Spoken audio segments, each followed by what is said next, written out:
I went into this movie wanting to see two main things: Godzilla smashing stuff up and Bryan Cranston. Yeah.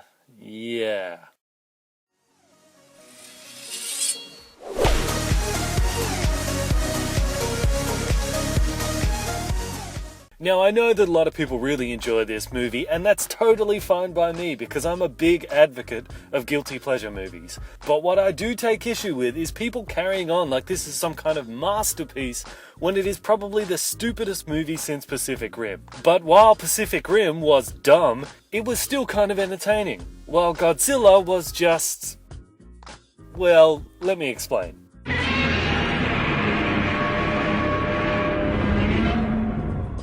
Let's start with something that nobody else seems to talk about. At the beginning of the movie, when Bryan Cranston dies, there's a very touching scene where he's talking to his son and his last dying words to him are, "Protect your family, whatever it takes." But he doesn't really. The only thing he does is he goes and calls his wife/future sister, which is kind of creepy, and he tells her that he's on her way, which actually puts her in more danger, as because of that she almost doesn't evacuate her son. And then he just goes back to his work as a soldier. So I guess his father's dying wish had no impact on him at all. And the movie continues on as if that scene didn't even happen.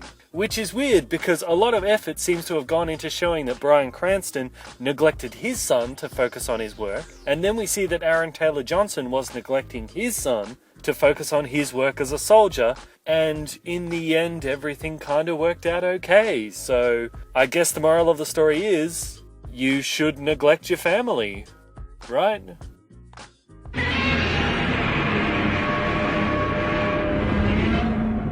A lot of people have made the claim that the main character is boring, and I would like to add my name to the long list of people saying that. Some say that this is because he's a soldier and, soldiers keep their emotions in close check. Some say that it's because he wasn't developed very well. Others say that he didn't have enough screen time for us to become attached to him, even though he had more screen time than Godzilla. But in the end, it doesn't really matter why he's boring. All that matters is he is boring.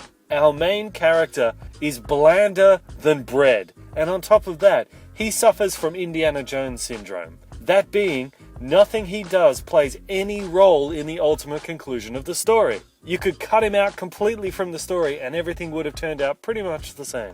But wait, I hear you saying, he's the one who pulled the Dark Knight Rises and sent the nuke out over the bay so that it didn't blow up the city.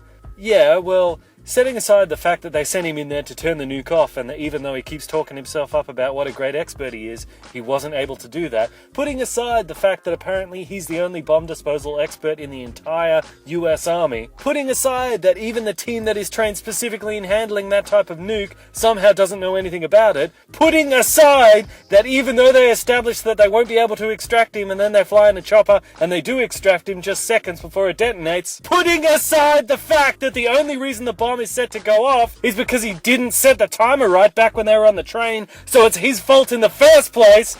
Putting all of that aside, the only reason that they have him running around to turn off the nuke in the middle of that big Godzilla fight is because they needed something for him to do. That's it. Think about it, you could cut that entire element from the story and it would not make one lick of difference. It's completely fabricated and contrived, and make no mistake, it is only there to give him something to do. And to quote Red Letter Media, if a character needs to be given something to do, then he probably shouldn't even be there. The only two things Aaron Taylor Johnson does is press the button for the autopilot on the boat, which apparently none of the other soldiers know how to do, and burn up the Muto's eggs, which again, none of the other soldiers thought might be a good idea. So thanks, movie, for making every other soldier a complete idiot just to justify the existence of our main character that would not be useful in any other circumstances than these very specific and unrealistic ones that you have contrived. But to be fair, his burning up the eggs does distract the Muto from beating up Godzilla long enough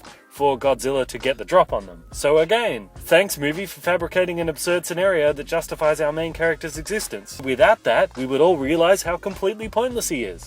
You know, why couldn't we have gotten Bryan Cranston teaming up with Ken Watanabe, who was also completely wasted in this movie, to symbolize like an East meets West sort of thing, and we could have them working together to figure out like a smart way to help give Godzilla the edge in that fight. Like maybe they could spray one of the Muto monsters with a pheromone that causes the other Muto to identify it as a threat so that they turn on each other, giving Godzilla a chance to take them both down. Things like that do happen in nature. Tiger mothers will often reject their own cubs if they smell a foreign scent on them. And something like that would have gone along with the idea that the movie was trying to create of nature correcting itself. And that would give the main characters something meaningful to contribute to the overall resolution of the problem. But instead we cut back and forth between Aaron Taylor-Johnson running around with the nuke and the monster fight, with neither of these two relating to the other, and one of those stories is completely fabricated. So not only was our main character blander than bread, in the end, he was completely pointless.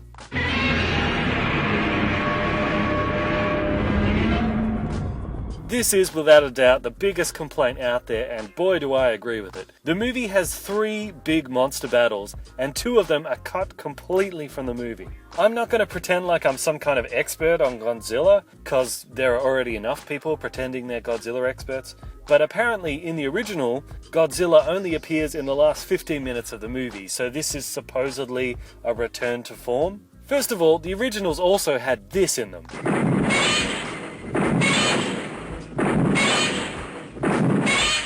I don't think that would have worked in this new movie. So clearly, just because something's in the original doesn't mean that it should be used in the new version. And where we are with movies now, with all the over-the-top destruction of blockbuster movies today, especially following Pacific Rim, you gotta give us a solid dose of monster fighting, and this movie just didn't do that. The only real fight that we see is shown at night, in the pitch black and shrouded behind clouds of dust half of the time, and it's only shown in 30-second installments before it cuts back to our boring main character on his pointless nuke hunt mission. And what baffles me is that people try to say that this is like Jaws, where you don't see the shark until the end of the movie.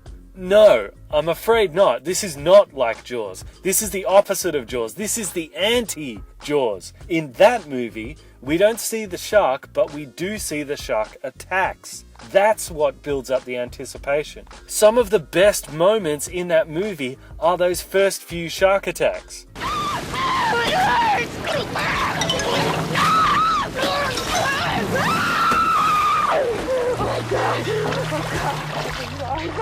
Could you imagine what Jaws would be like if they didn't show those scenes? If they just cut to the aftermath every time? How much would that suck? Well, that is Godzilla. In fact, Godzilla has this scenario perplexingly reversed. Where in Jaws, we see the shark attacks, but we don't see the shark. In Godzilla, we see the monster, but we don't see the monster fights. It's the exact opposite. As soon as Godzilla shows up for the first time in Hawaii, boom! Full body shot. You just broke your own rule in the first half of the movie. You don't show your monster early on. If you are going to do that, then go all in and show us the fight. See, it's this kind of stumbling around with what they do and they don't show that just frustrated the hell out of me. There's a very big difference between teasing a monster, like Jaws did, and ripping out of the movie scenes that definitely need to be in there, like Godzilla did. If you're not going to show the fights, then don't write them into the story at all. Just have Godzilla chasing them down until the very end. And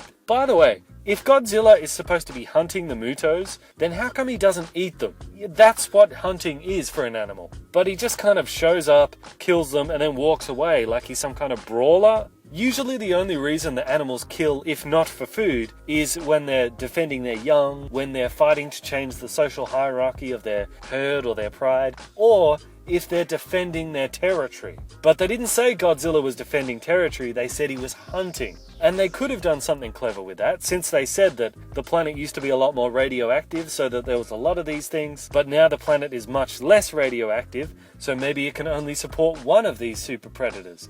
Hence why Godzilla would see the Mutos as a threat to his territory, because they're taking up resources that he would need. Then he would kill them, even if he's not looking for food. Something like that could also explain why he doesn't directly target humans, since we create the radiation that he needs, so humans would kind of be like those tiny fish that clean the teeth of the great white, so the shark doesn't eat them. And it would also be a good reason as to why we shouldn't pollute the earth, because if we do, then more of these things will show up. But they didn't do any of that. Godzilla just kills the Muto because it's in the script, I guess? And Watanabe gives a brief speech about nature balancing itself out. Because clearly there's no lesson that we can learn about our responsibility to nature. Nope, nature will just balance itself out. So yeah, don't worry about global warming or anything, it'll all just fix itself. Again, great message you're putting out there, Godzilla. It's okay to neglect your family, and you can pollute the world as much as you want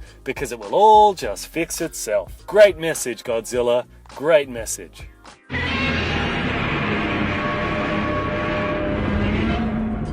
Look, I know I'm making it sound like this is the worst movie ever, but it clearly isn't. I mean, there are a lot of great moments in the movie. Bryan Cranston losing his wife, great moment. Bryan Cranston shouting when he's behind the glass, great moment. Bryan Cranston with his last words to his son, great moment. Godzilla using his atomic breath, that's a great moment. And when we finally do see Godzilla fight, it's amazing. So there are definitely several great moments in the movie, but we have to ask, is the movie more or less than the sum of its parts? And I believe it's less. Because while those moments are cool in and of themselves, when you add them all together, there's no coherent theme connecting any of them. It's just a collection of moments that are strung together by the flimsiest story thread ever, which is basically them just following monsters around. The monster is going here. Well, then we should go here too. The other monster is going that way. We'll send some guys to go that way too. Our main character wants to go home. We'll put him on this mission first. We're not going anywhere until we find a Godzilla movie. That's the only thing that connects all of these various moments. And in the end, that just kind of sucks. Because Godzilla is a walking metaphor for many different things, and this movie has just reduced him to a dumb force of nature with no deeper meaning, no symbolism, and no lesson to be learned. And in a Godzilla movie, that sucks. Well, those are just the reasons why I don't like the movie. Of course, feel free to tell me that I'm wrong, because that's what the internet is all about. And no matter what I say, the movie's still miles ahead of the 1998 version. Nobody can question that. So put your thoughts in the comment section below, and until next time, I will see you later.